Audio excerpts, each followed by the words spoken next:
আচ্ছা, দি art of seduction বইটা নিয়ে তো অনেক কথা হয়। এটা আসলে কি?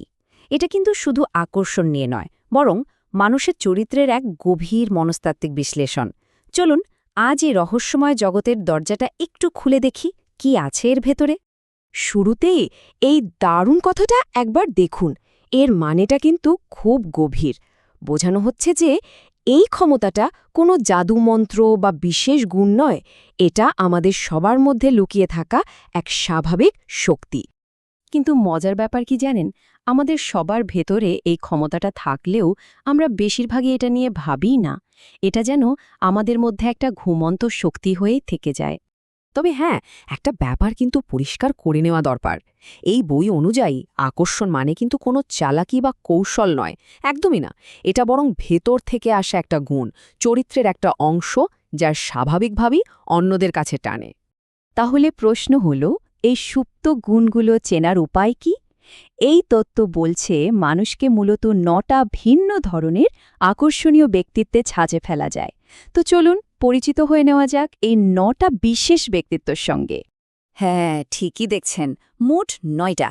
এই তথ্য বলছে আকর্ষণীয় ব্যক্তিত্বের প্রধান ধরন হল ৯টি।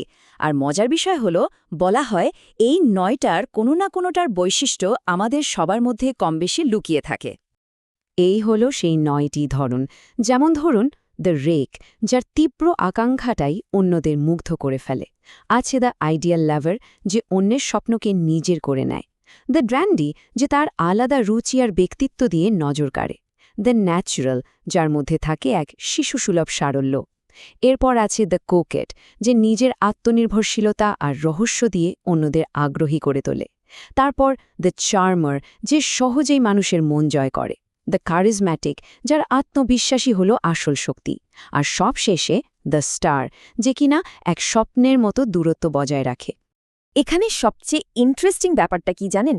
এই যে ব্যক্তিত্বগুলোর কথা বলা হলো, এগুলো কিন্তু বাইরে থেকে পড়ার মতো কোনো মুখোশ না, বরং এগুলোকে বলা যেতে পারে আমাদের ভেতরেরই কিছু গুণের একটা নকশা বা ব্লুপ্রিন্ট, যা শুধু একটু পরিচর্যার অপেক্ষায় আছে। আচ্ছা, শুধু নিজের ধরনটা জানলেই তো হবে না, তাই না? আসল চ্যালেঞ্জটা হলো এই যে সুপ্ত একটা প্রবণতা, সেটাকে শিল্পের পর্যায়ে নিয়ে যাওয়া। তো কিভাবে হয় এই রূপান্তরটা? চলুন দেখি। দেখুন, প্রক্রিয়াটা কিন্তু বেশ গোছানো। প্রথমত নিজের প্রধান গুণটা চিনতে হবে। ধরা যাক কারো মধ্যে কোকেট বা একটু ছলনাময় ভাব আছে। এর পরের কাজ হলো সেই গুণটাকে আরও ফুটিয়ে তোলা। আর সবশেষে যোগ করতে হবে উষ্ণতা আর শীতলতার মতো ব্যাপার। এর মানে কি? মানে হলো কখনো কাছে এসে খুব আগ্রহ দেখানো, আবার হঠাৎ করেই নিজেকে একটু গুটিয়ে নেওয়া। এই যে একটা রহস্য তৈরি করা, এটাই আকর্ষণকে অনেক গুণ বাড়িয়ে দেয়। একটা আকর্ষণীয় চরিত্র কিন্তু শুধু একটা গুণের উপর দাঁড়িয়ে থাকে না। আসল আকর্ষণটা তৈরি হয় যখন সেই চরিত্রে আরও গভীরতা আর একটু রহস্য যোগ করা হয়।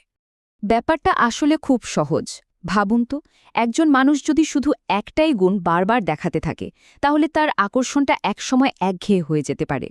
কিন্তু যখনই সেই প্রধান গুণের সঙ্গে একদম উল্টো ধরনের আরেকটা গুণ যোগ হয়, তখন তার চরিত্রে একটা অন্যরকম গভীরতা আসে, একটা রহস্য তৈরি হয়। আর এটাই আকর্ষণকে অনেকদিন টিকিয়ে রাখে। সবকিছুরই তো একটা উল্টো পিঠ থাকে, তাই না? আকর্ষণেরও আছে। এই তত্ত্ব অনুযায়ী এমন কিছু বৈশিষ্ট্য আছে যা মানুষকে কাছে টানার বদলে দূরে ঠেলে দেয়, আর এদেরকেই বলা হয় অ্যান্টি সিডুসার।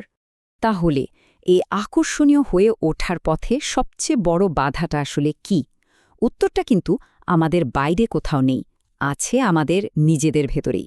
আমাদেরই কিছু নেতিবাচক বৈশিষ্ট্য যা অন্যদের বিকর্ষণ করে। এই অ্যান্টি সিডিউসার হলো সেই সব স্বভাব যা মানুষকে আমাদের থেকে দূরে ঠেলে দেয় আর আমাদের স্বাভাবিক আকর্ষণ করার ক্ষমতাটাকেও নষ্ট করে দেয়। যেমন ধরুন, অতিরিক্ত আত্মকেন্দ্রিক হওয়া, সারাক্ষণ নিজের নিরাপত্তাহীনতা প্রকাশ করা, অন্যের কথায় একদমই কান না দেয়া বা সব সময় অভিযোগ করা। এই ধরনের স্বভাবগুলো হলো আকর্ষণের শত্রু। তাই এগুলোকে চিনে বাদ দেওয়াটা খুব জরুরি।